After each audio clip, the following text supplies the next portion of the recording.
far, far, far too many students limit the medical school's ability to see amazing applications because, as always, I will lead with my biggest insight question that I have every week, which is made up on the spot. I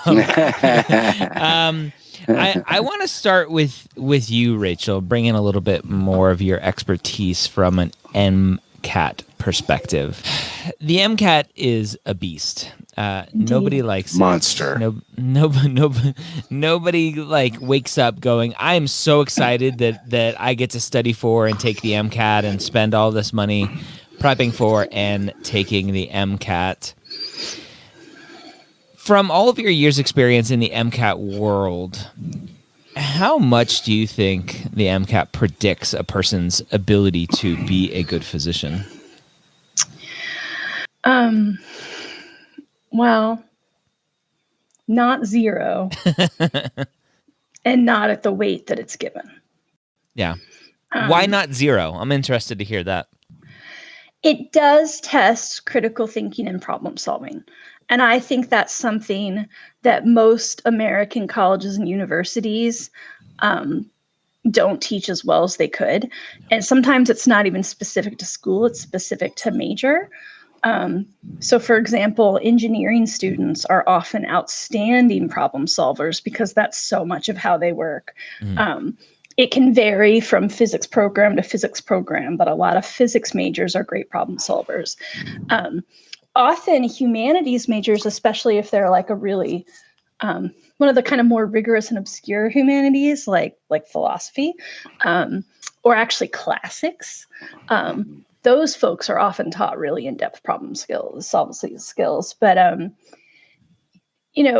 lot of pre-med majors, a lot of pre-meds major in biology, and that is fine and it makes sense. A lot of pre-med majors really like biology, and I'm glad they do because that's germane to their career.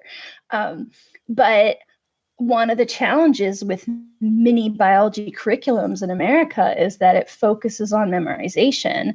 And, for anyone who remembers junior high social studies, at some point, probably you had a teacher talk to you about like the Bloom's taxonomy of learning, or maybe you've heard it by other names, right? But learning has multiple stages, right? So the first is just being able to hear it and intake it. And then can you remember it? And it goes on and on with steps. And it's very important that our physicians are able to evaluate and synthesize information, which is sort of the highest level of learning. Yeah. And sometimes college programs don't put much focus on that. So what I like about the MCAT is even though it's not a perfect, microcosm or model of critical thinking, because a lot of what you're going to do as a doctor is actually listening and talking. There's going to be some reading, and the MCAT's obviously very reading heavy, but at least it helps you shift your brain to that. Yeah. What I don't like about the MCAT is it's high stakes in a way that is different than you guys, Ryan, you can tell me as a doctor, but I think it's a very different kind of high stakes than life as a doctor. So I think sometimes the argument is, well, you have to be able to be perfect on the spot. You have to be able to react under pressure. You have to be able to keep cool when you're anxious, or learn how to channel your anxiety for good, right? Because most of us understand the power of an adrenaline rush, right? Like there are some people who, when they get excited or nervous, just can't even think. But most of us, at least in some cases, even if it's not testing, have some situation you can point to where you were nervous, but you were able to use that nervous energy for good, so whether that's, public speaking or, the first time you performed CPR, like your training kicks in and you just start going.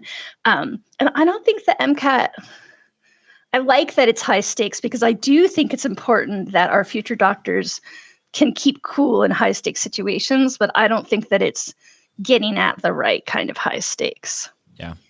And these are very subjective opinions, right? Like nothing I gave you is evidential. But that's just what I've seen is I've known, I'm at the point now my OBGYN is someone who was one of my students when I was at the Princeton Review 15 years ago. That's awesome.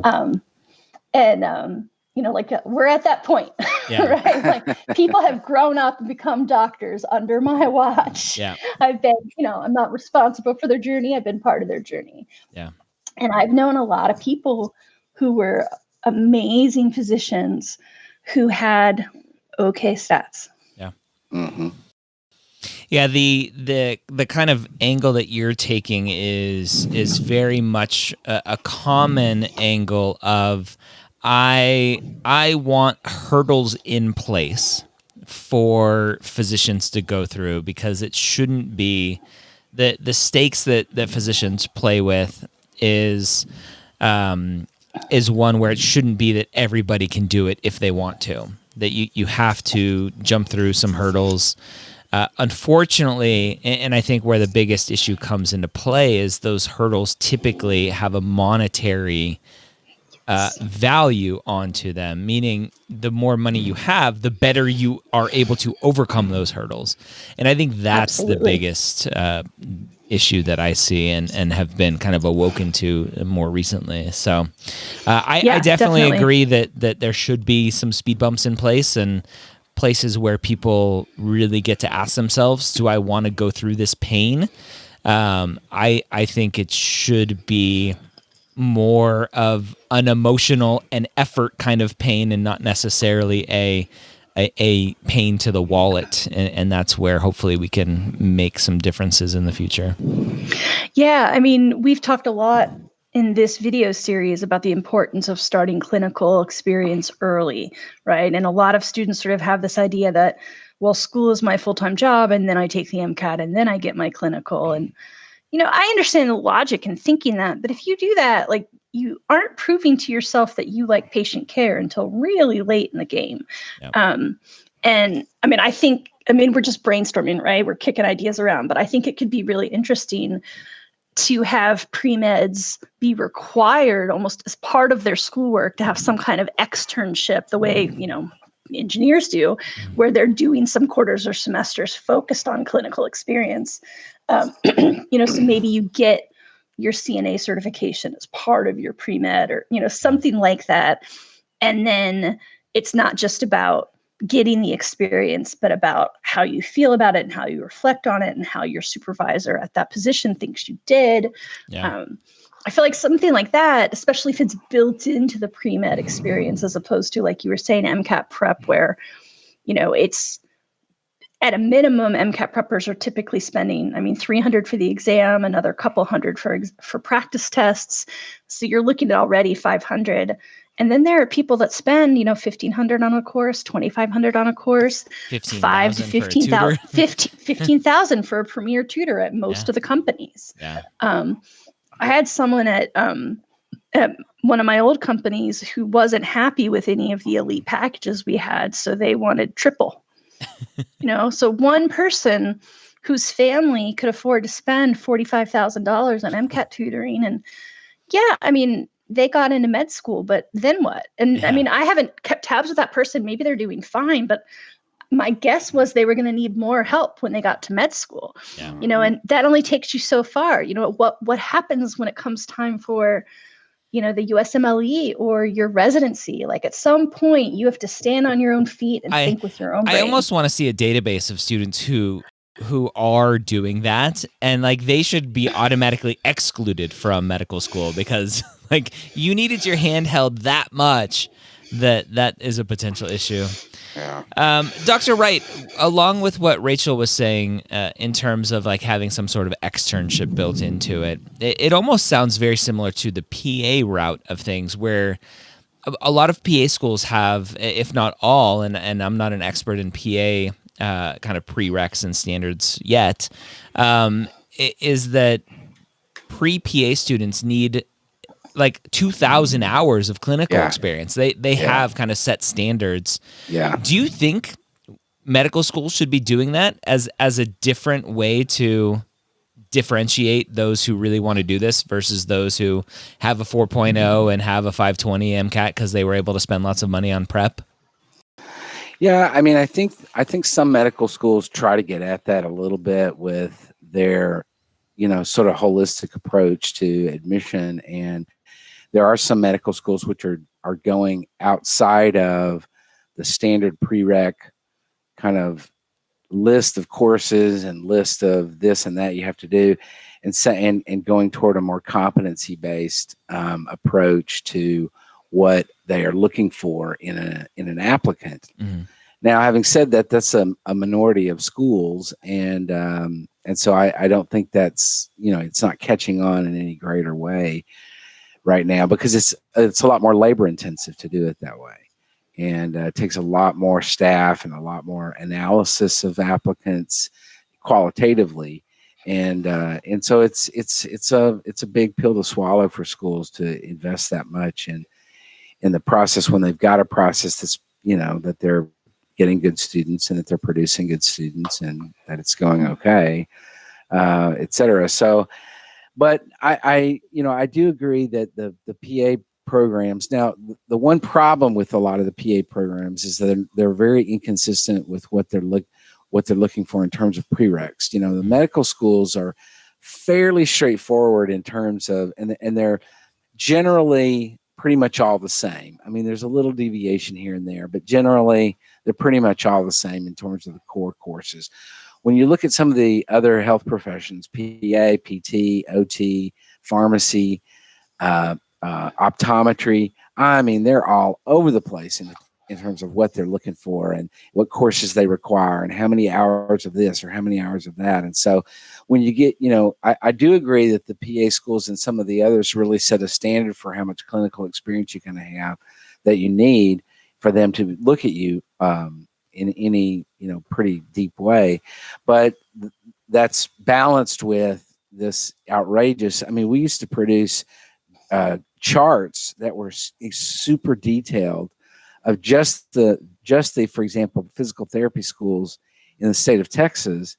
And it took a whole chart that took up a whole 8.5 by 11 piece of paper to chart out what each school required and the different requirements and all that. It was a little bit of insanity. Yeah. So what I think is, the reason I say all that is to say, yeah, it's easy to sort of say, well, med schools are doing a crappy job of this or that, but med schools do a good job on some things and do a crappy job on other things, just like all the other, all the other health professions. And I think it's just the thing I worry about with setting a standard for a number of hours is that then you get into that checkbox kind of mentality that, well, I got my 1,000 hours, and so I checked that box, and you have to take me I now. didn't really pay attention to anything, and I didn't really learn anything out of it. I was just doing it so I could say, yeah, I did it. Yep. So I don't know.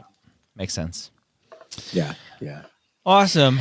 We got a lot of good questions over there. A lot of good questions came in while we were chatting. Mm-hmm. So let's see. Start with this. Can I take the MCAT this coming March to apply next June, not this coming one? I've graduated and I'm working and I'm trying to balance getting everything done while working. All right, so let me put this into perspective. So we're recording this October 19th. Yeah. They want to take the MCAT March, but not apply. So March of 2021, but not apply until June 2022, it sounds like. Interesting. Okay. Do you see any issues with that, Scott? Well, I'm confused by it a little bit. I don't see any issues with the timeline. I'm a little confused because then the latter part of the question is I'm trying to balance work and whilst studying for the MCAT. So one would think that you would want the extra year to study for the MCAT if you were not applying until the following year. So I was sort of interpreting this a different way, but I'm unclear about what the timeline on the question is. So, but either way, I think if you're applying June 2021, March 2021 MCAT date is fine. If you're applying the following year, I don't have a problem with that. I'm just confused with the timeline. Yeah, I don't understand. I don't understand the rush to take the MCAT if you're planning on not applying until June of 2022. To the following year. Yeah. And now, obviously, for this student saying potentially I'm working trying to balance everything, obviously MCAT prep, taking the MCAT and applications all at the same time can get very overwhelming, but also being out of school gives you a lot of flexibility to be working on a lot of the application stuff now so that you can divvy up a lot of things. So yeah, I think it just comes down to time management. Really, I think the ultimate question would be, is there harm in taking the MCAT too early? I think we talked about this at the UC Davis virtual conference that we just did in terms of how the MCAT has an expiration date for most medical schools, whether it be 2 years or 3 years. And so there's a potential issue if the student takes it in 2021 but doesn't apply until 2022. And what happens if they don't get in and they need to reapply? Would be 2024. There's that kind of 3-ish years where are they in that, and if they need to take more time off to improve the application versus just reapplying, what does that look like? So there are lots of what ifs happening there. Yeah, I agree. Interesting. Dr. Gray, Dr. Wright, and honorary Dr. Rachel. I used to volunteer at free health fair events as a translator for the patients. I will correct that. It's an interpreter for the patients. The event only had dental and optometry services. Can I list this as clinical activity? Yeah, I think there's a similar question, which may be from the same user. Yeah, this question right here. Would any previous experience as an ophthalmic tech, optometric tech, and optician be considered as clinical?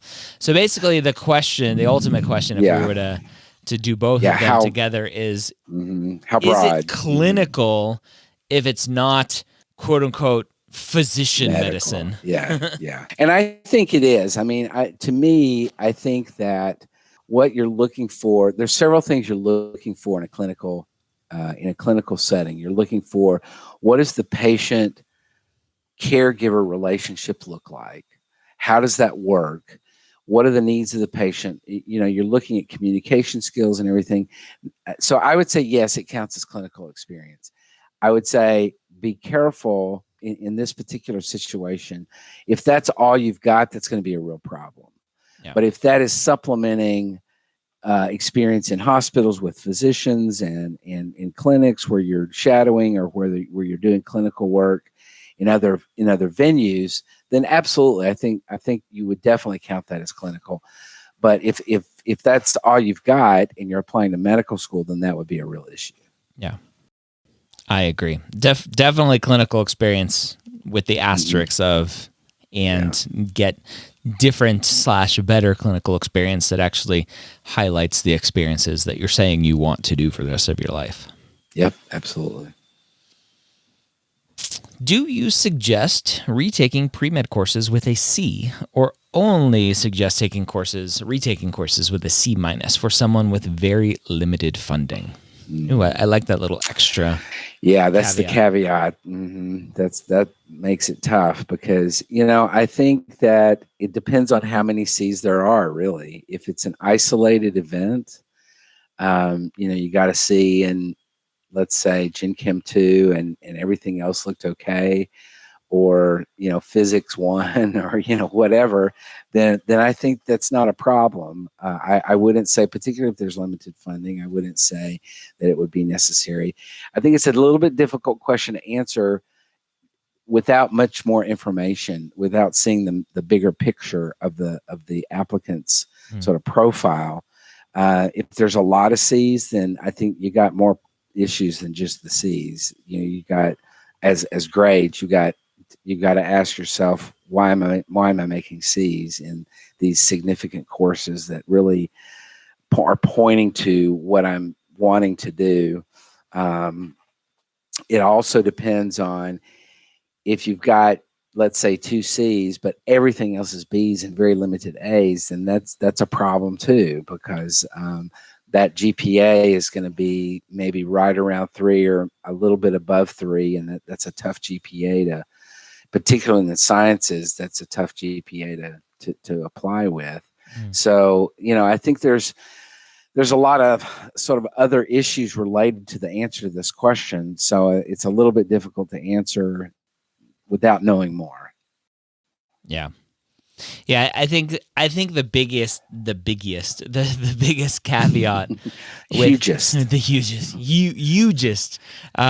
biggest caveat to that is that limited funding thing, and obviously going back to our original discussion of this is that a lot of these hurdles have a monetary part to them, and so students who have the funding to retake all of their classes they didn't do as well as they wanted to and are going to have a better chance, assuming they obviously do better in those courses, than someone who doesn't retake one or two of those C's because of funding limitations. And does that hurt the student because they don't have that funding? So it could.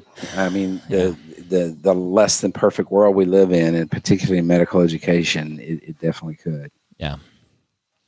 Scott, everything should be free. Yes. Yeah. I agree. Yeah. Well, let's move to Europe. Sociology is not a required course, but it's tested on the MCAT. Should I take it, or should I focus on studying for the MCAT instead? Rachel Grubbs, I think we need to bring you back up from the minors.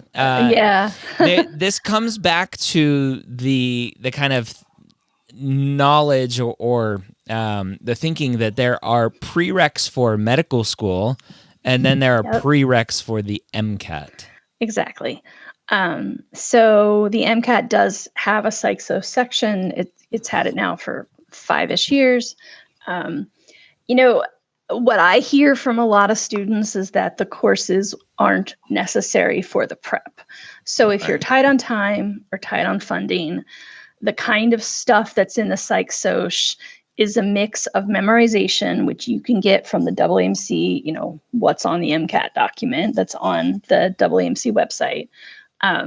Now, the flip side is, if you need that kind of humanity or social science to fulfill a prereq at your school, just because, we're all required to take some well-rounded stuff, especially if this question asker is someone who maybe is very science-oriented and doesn't feel like maybe they've got the strongest critical reading skills. Lots of times I hear people talk about humanities or social sciences like, oh, that's a throwaway, that's an easy A.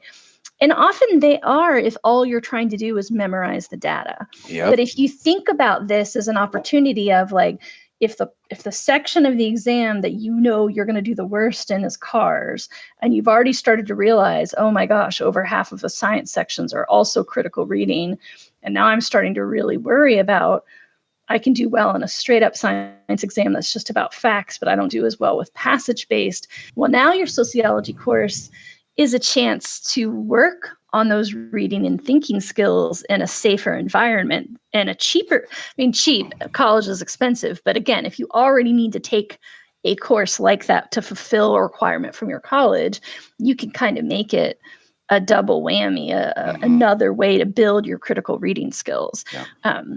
So yeah, I mean, it goes back to that thing of, unfortunately, people with more money have an easier time here. But if you're just asking about MCAT prep, I think you can skip it.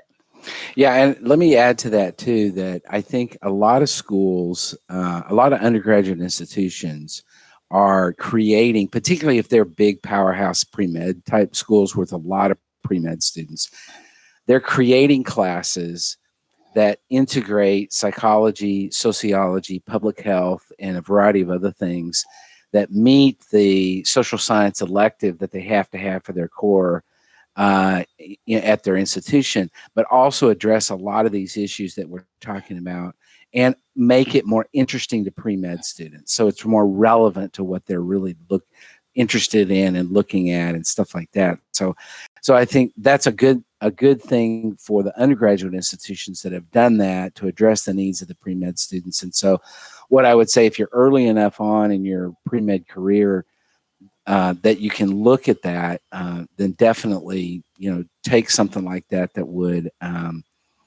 help and totally agree with what you said, Rachel, about it's not just about taking the class and getting an A. I mean, we've all taken classes and gotten an A and not learned a whole lot in that class.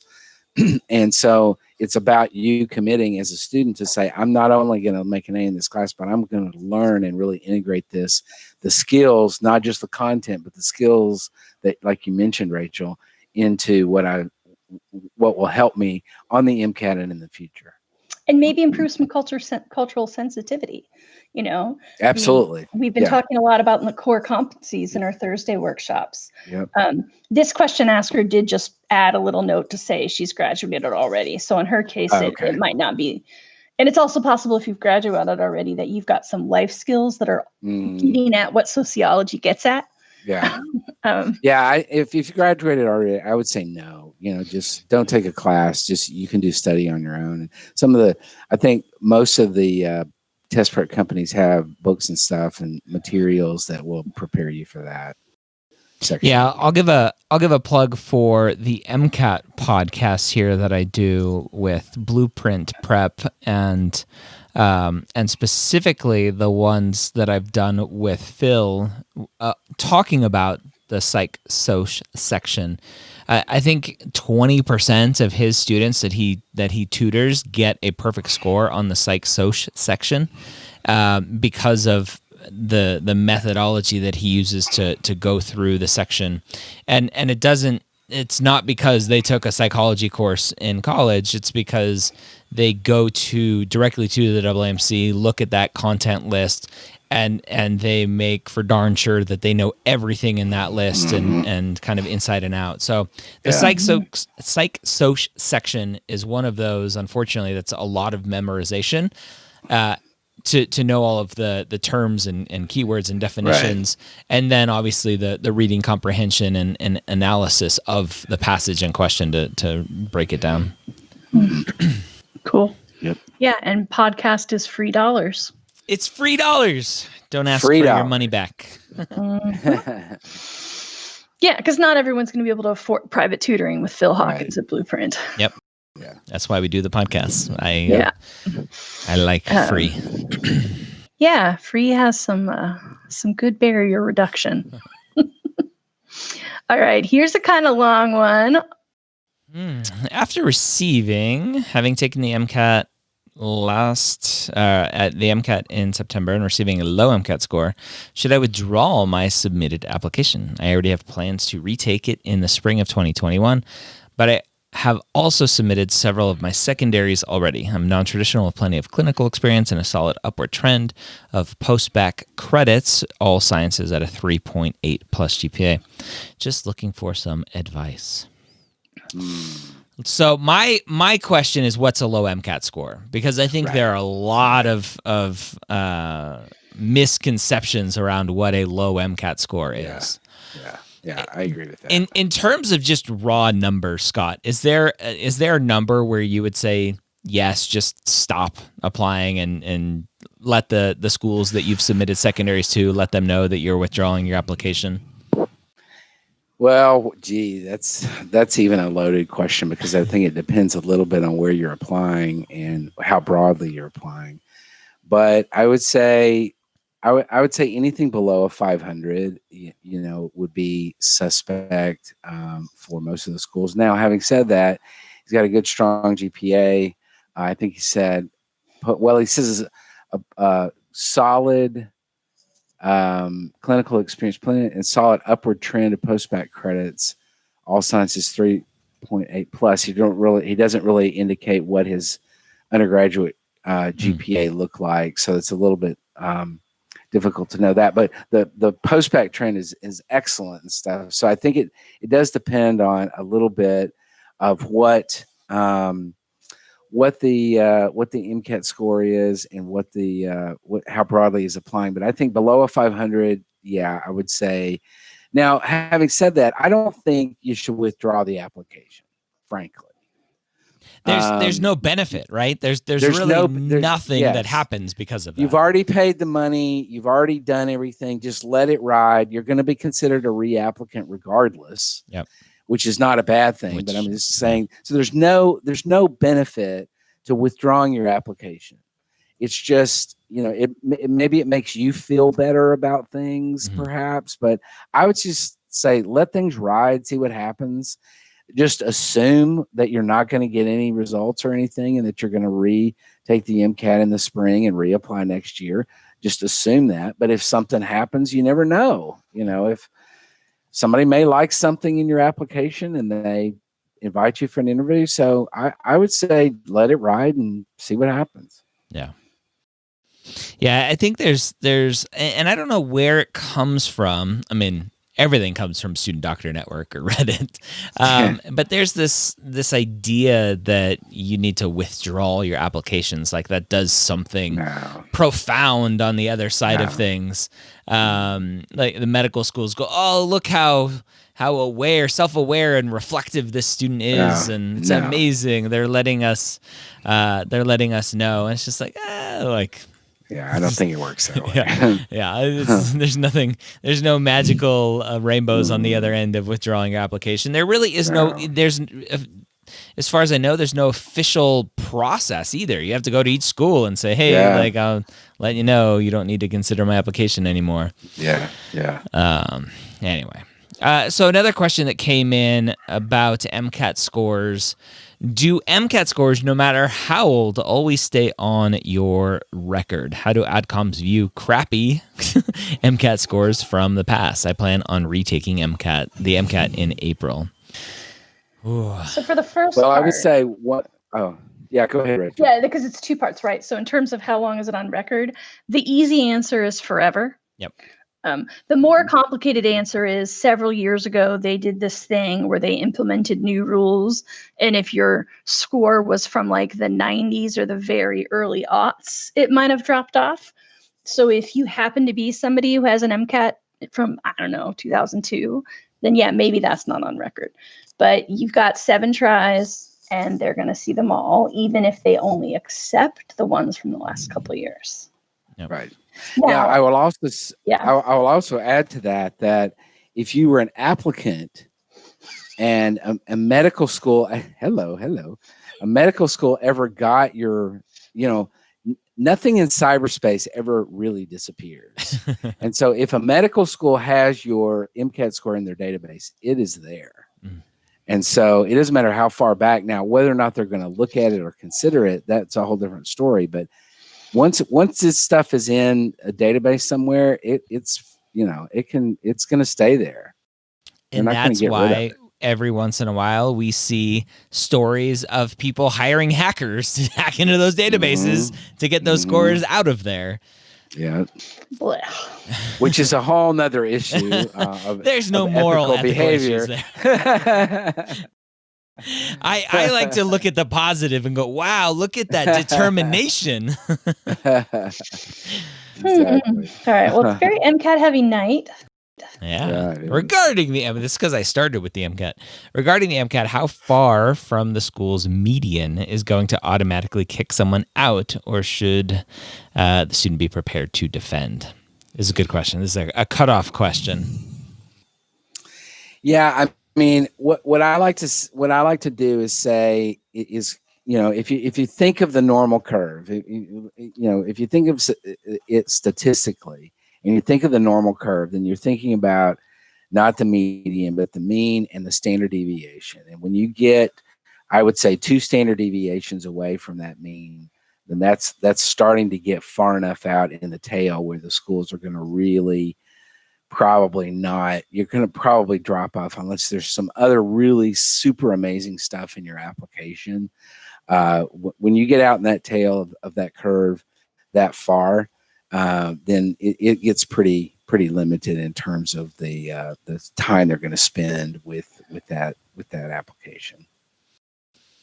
Yeah, I'm generally, and I kind of buck the trend with this in terms of MCAT score and GPA and what schools to apply to, because my general recommendation is don't look at that stuff. Let the medical school decide. Absolutely. Based on what they're looking at, so their processes, because you may have something that is just outstanding in your application that the school has been talking about forever, that they want a student like that, and you fit that bill. and your MCAT score is way lower than where they normally take it, but they're willing to overlook that because of other things in your application. Yeah. Let them say no. Let them say no. Yeah. And I think far, far, far too many students limit the medical school's ability to see amazing applications because the student is saying no to the school before the school ever gets a chance to say no to them, or in that case, say yes. So, yeah. Okay.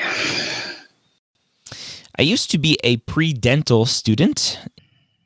In that time, I have 50 hours of dental shadowing. Do I add that to my application anywhere? That's a tough one. I would say, again, it kind of depends on the entirety of the application and stuff. But my first reaction is no. I would just leave that. Leave that. If it was clinical experience and you were like a dental tech or a dental assistant or something, then I might put it on there. But if all you're doing is just standing there watching or following the dentist around from room to room or whatever, then I don't know. Because otherwise I don't know. I would probably say no, but yeah, I wouldn't say it's a bad thing if you did add it. Yeah. But I don't think it's going to benefit you any. Yeah. So, and it just could raise questions that you don't necessarily want to have to go down that road answering. You want the admissions committee to focus on other parts of your application other than, well, why did you switch from dentistry to medicine? And, let's talk about that. Yeah. Yeah. I think what you're hinting at isn't necessarily don't add it. It's more like there's really no benefit in adding it versus clinical experience, which we talked about earlier. Yeah, if it was pre-dent clinical experience where you're interacting with patients, like those skills are transferable. That experience is transferable, but shadowing a dentist doesn't really add anything. Right. Yeah, I agree. I think if you have room to squeeze it in a shadowing activity and you have lots of other shadowing experience and you can throw in, I also shadowed a dentist for 50 hours. If you want to do that, great. But I agree with you, Scott, that there's a potential of, tell me about this pre-dental journey that you took as well. Yeah. Yeah. Absolutely. Okay. Kind of a clarification on shadowing versus clinical.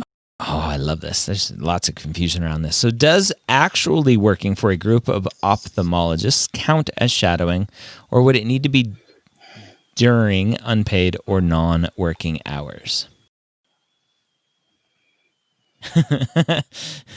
So the question, the follow-up question is, well, what are you doing with the work? Are you an administrator? Are you like checking patients in? Well, in that case, it's probably not shadowing. Are you actually in the room with the ophthalmologist, with the patients, like working in some way? Right, as a scribe, right? That's work. A lot of schools consider scribing just as good as shadowing. And so that potentially is that would work as well. So there's no, and this is a very common thing, there's no determination of what's clinical, what's shadowing, if it's paid or unpaid.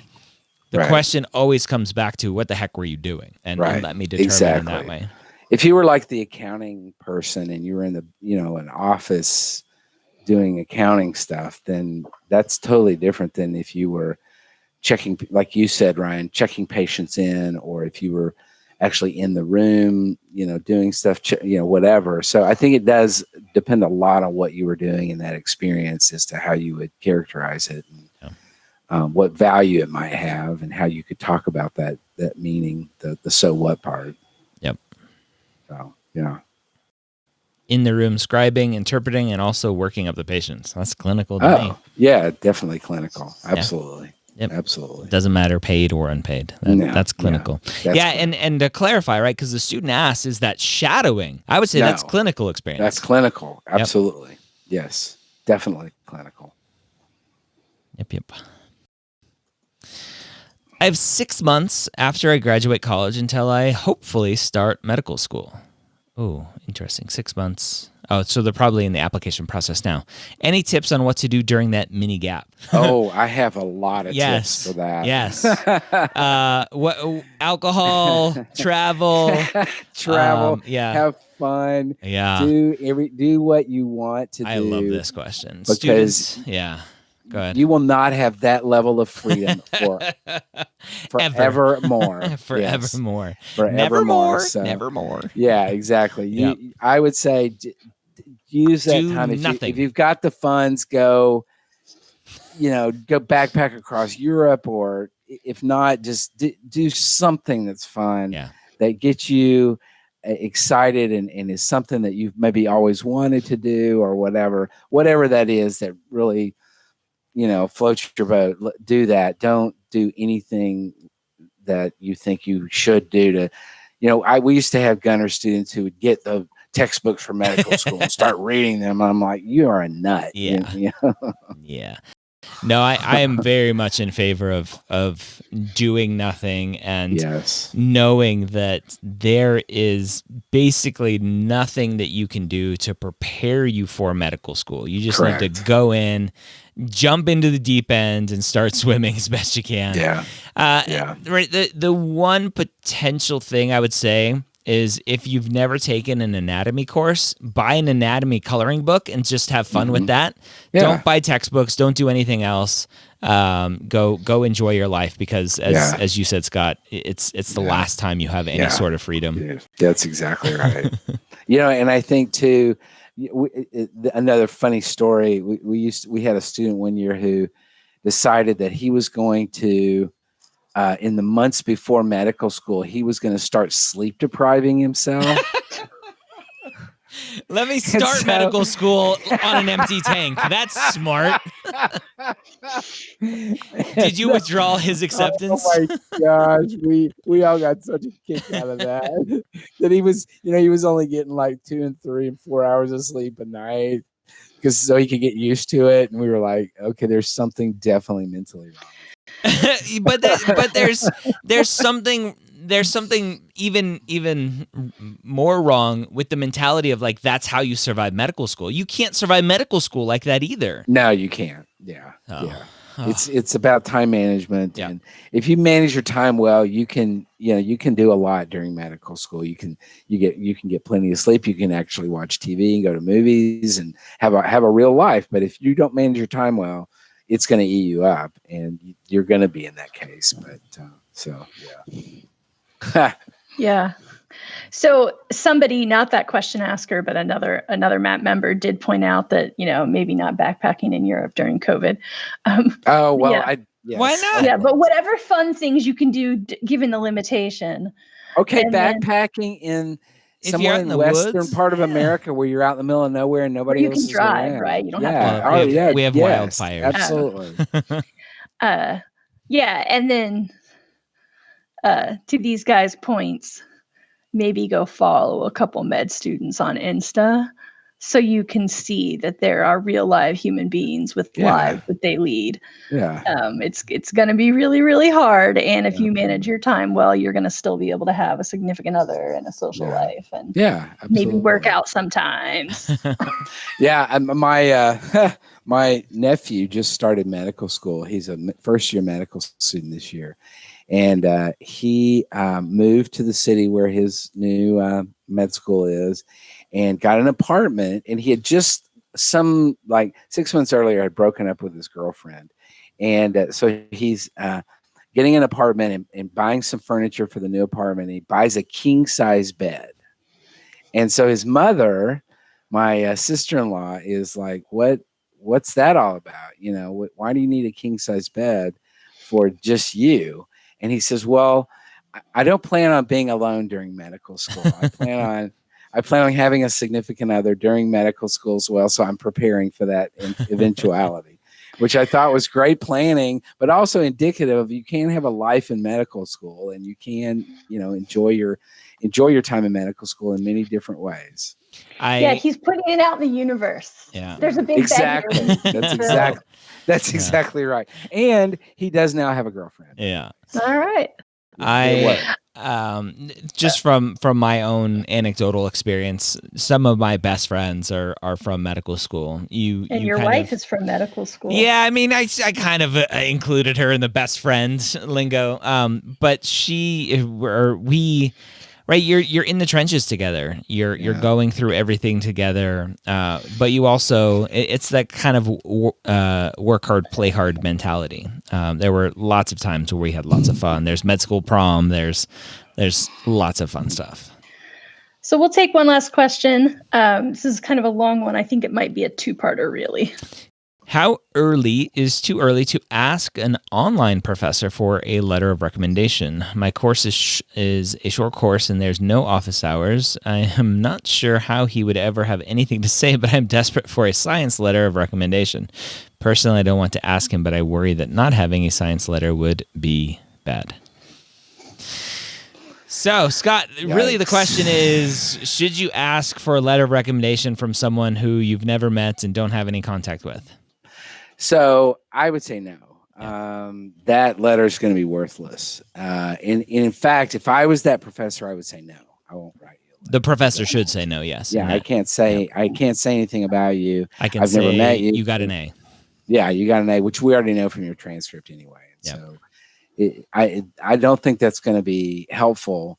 And I think it would be better to have letters from non-science professors that can really talk about your intellectual level and your academic commitment and your work ethic and your great personality and, et cetera, than to have a letter from an online professor that you don't know who basically says nothing.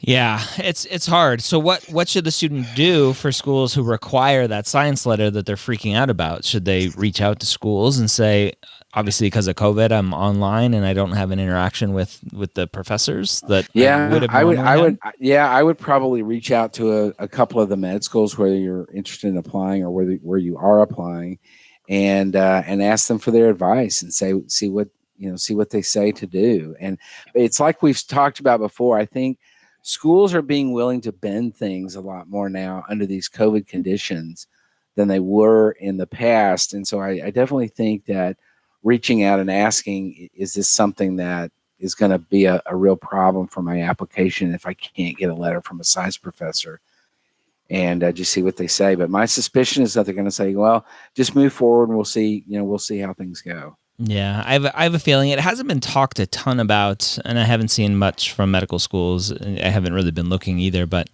I have a feeling that letters of recommendations are going to be an area of an application that are going to be a lot more flexible, like online classes, like past classes. Yeah, absolutely. I completely agree with that. Well, awesome. Another Ask the Dean in the books, episode 21. Woohoo. We are now of age. We can drink. We can have fun. Thank you all for being here. Thank you for watching the replay, listening to the podcast episode. If you aren't yet a Mappd member, go to mappd.com, mappd.com. Sign up for a free, no credit card required, 2-week trial.